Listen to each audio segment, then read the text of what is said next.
Greeting, mortal fools, it's me, Count Dragula.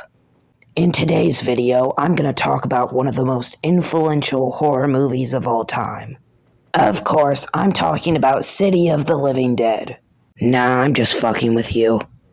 I'm actually talking about Night of the Living Dead, released in 1968 and written by George Romero. Oh, and I guess John Russo, but the less we say about him, the better. Night of the Living Dead is probably one of the most famous public domain horror movies ever made. And I think just because of a typo in the credits. Because of this, anybody can distribute the movie because it's public domain. Look, I'm doing it right now.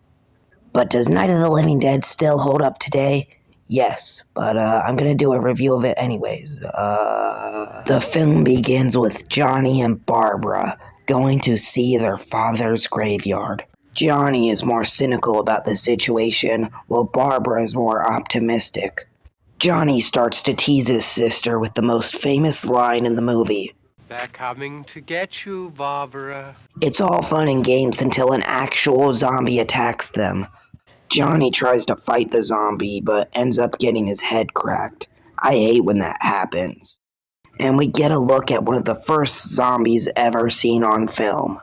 He starts to chase Barbara, but of course, because Barbara is a dumb character, she falls. She gets in her car and tries to escape, but the zombie breaks up the window with a rock. Seeing this, she tries to drive away. Emphasis on the word try. After that, she runs to the nearest house. She gets in the house. She looks around for some supplies, but then finds a dead body. I wonder what happened to that guy. She goes outside and sees the light. Actually, it's just Ben, the real main character of this movie. They get in the house, but the zombies start breaking Ben's car. So what does he do? Beat the fuck out of them, of course. Ben uses one of the dead zombies as fire to scare the zombies away and buy them some time. Barbara begins to freak out and slaps Ben, but Ben just slaps that bitch. Eventually, they realize that there was another family there the whole time. What a bunch of dumbasses. They start to argue about what's the best option for survival. Ben thinks they should stay up, but the dumb bald guy thinks they should stay in the basement. More zombies start to show up, so they shoot the fuck out of them. Then they learn that if you shoot the zombie in the head, it will kill them. Classic zombie movie trope. Good thing these weren't Return of the Living Dead zombies, or else they would be really fucked. No one who has ever lived is funnier than me. Anyways, Bald Guy and Ben start to argue more about which is safer. This is actually a pretty good part of this zombie movie. I like how, instead of the zombies being the real threat, it's really the people. They argue more until the forgettable white guy talks about how they could use the car to escape. After more arguing, eventually the bald white guy goes to the basement. When the bald guy goes to the basement, we see that he actually has a wife and a daughter. I know, surprising. His daughter's in bed because she was bitten by a zombie. Maybe it was the one from earlier. Then the bald guy starts to argue with his wife. That's important, isn't it? What? To be right, everybody else to be wrong. What do you mean by that? This argument totally goes somewhere. Fuck! Look, honey, nothing's gonna get done with them down there and us up here. Do this, for me. Okay. Okay, they are both definitely going to die. Eventually, they get a TV to explain what the fuck has been going on. Homes, morgues, and hospitals has concluded that the unburied dead are coming back to life and seeking human victims. Apparently, the reason why the zombies come back is because of some science bullshit, but honestly, it'd be better if it was never explained. Seeing rescue nearby, they argue about what would be the best way to go there. Eventually, the bland, forgettable boyfriend and Ben try to use the car to escape. Too bad him and his girlfriend try to bail on the rest of them. And it totally works out for them. Sadly, Ben can't get in the house because that bald white guy decided to lock him out. What a motherfucker. But because Ben is such a badass, he gets in anyways.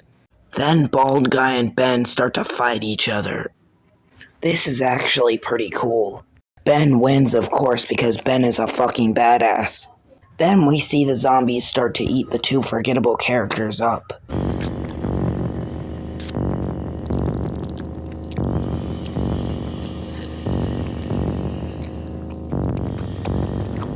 I feel like I'm watching nature footage.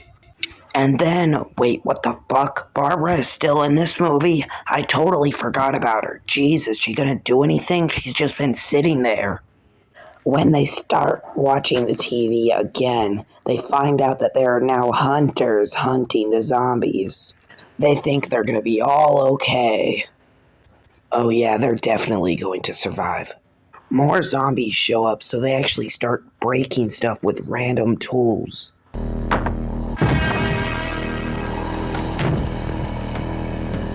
Oh great, now Bald Guy has a gun. That motherfucker. Now Bald Guy and Ben start fighting over the gun, and of course Ben wins because he's a fucking badass. Then he shoots the fuck out of that bald white guy. After that, he starts going to the basement. I wonder what will happen. Yeah, I just wonder what would happen. Then Karen does what all Karens do and abuse their family members. Just not on a camera. She does this by stabbing the fuck out of her mother. Barbara actually tries to do something for once, but then gets killed by her brother. Karen shows up and does what all Karens do, target an innocent black man. But Ben just puts that bitch where she belongs.